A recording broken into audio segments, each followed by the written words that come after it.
As part of America's 250th celebration, Hartford, you guys are planning an awesome long weekend to kind of celebrate that. And of course, joining us now with all of the details is the mayor of Hartford, Arunan Arulampalam. It is a pleasure to have you here. And then also, of course, the Hartford's Director of Arts, Culture, Entertainment, Taneisha Duggan. She's doing everything for the city of Hartford. Guys, 250 years. It's amazing. You nailed semi-quincentennial. That was a tough one. It was like one syllable at a time. 250 years. And, you know, for 250 years, Hartford has been one of the great American cities. So much history was made here in the city of Hartford, and we're going to lean on that history, but also talk about the culture and the ideas that make us great in the present. And it's going to be an incredibly fun 5 days. We're calling it long weekend through the 4th of July. There's no need to leave town. You should come check out what's going on in Hartford. It's going to be a lot of fun. And Taneisha, who's the head of the Office of Arts, Culture, and Entertainment, which we created last year, has done an incredible job bringing together so many different organizations to have an incredible 5 days that I think a lot of people are going to enjoy. Yeah, absolutely, no doubt about it. Circle it on your calendar right now. Taneisha, can you tell us a little bit more about the organizations that are involved? Yes, so this work has started back in 2014 when the America 250 commissions got started. And so we've got Wadsworth, we've got Connecticut Museum of Culture and History, we've got Stowe, we've got the Twain House.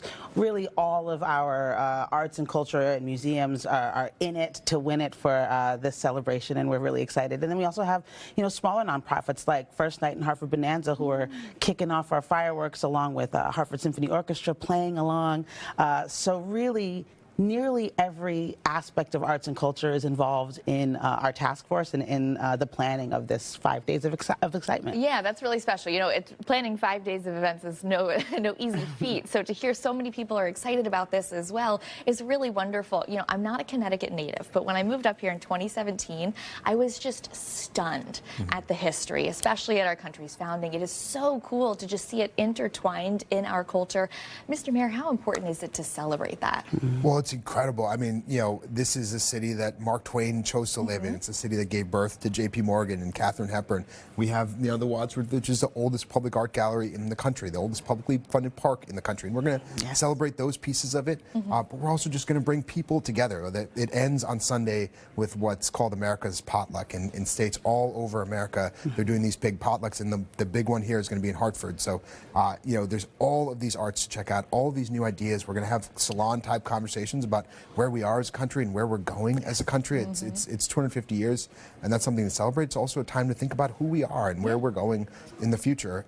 We're going to have an incredible fireworks show on the 4th of July, and then we're going to have this incredible potluck that's going to bring all sorts of people together in one table, which is really the best of who we are as a community. Yeah, I love that. I think this is a really retrospective and introspective year for a lot of us, no doubt about it. I got to ask, what do you bring into the potluck? I gotta think about that. I do. A curveball, really quick. I've got a little Jamaican and Irish heritage, so I feel like I've got to bring both of those. And we have a huge West Indian population in Hartford, so I feel like I want to compete on the oxtails train. That's tough. And just That's see. You know, I just want to like see. We can have a competition. You know, I just want to see, and then an oxtail competition would be fierce in Hartford. That would be great. That'd be so great. My family's Sri Lankan. I've been trying my hardest to make curry like my mom does, and I'm not sure I'm quite there yet. I might try that. I also, you know, I like to make Korean tacos at home. Nice. I grew up in LA, and that's, you know, kind of food truck favorite there. Yeah. So I'll have to figure it out. I love that. Although like curry off. I think curry would be different curries. I like that. I love that. What are you hoping, you know, on Sunday night, sun-setting fireworks are done for the 4th, you know, what are you hoping people feel in that moment? This country just needs some togetherness. You know, we are in some of the most divisive times we've lived through, and we need to start being able to speak love and life and hope into the midst of that. And our hope is that Hartford can lead the way in that, that we can come together. Obviously, we've had a tough few weeks as a community in Hartford, but I think we are a resilient community and one that can come together around the things that make us special as a community and the things that make us special as a country. And our hope is that we have difficult conversations, that we enjoy the history, that we enjoy the culture, that we celebrate, but that on that Sunday we come together at that potluck as one family. Yeah, absolutely. The community that we all love. Yeah. All right. Both, thank you so much for hanging out with us. Circle it on your calendars. 5 days, July, 250 years of America. That's amazing. Once in a lifetime experience. Once in a lifetime. You got to get in on it here in Hartford. Absolutely. All right. Appreciate you both.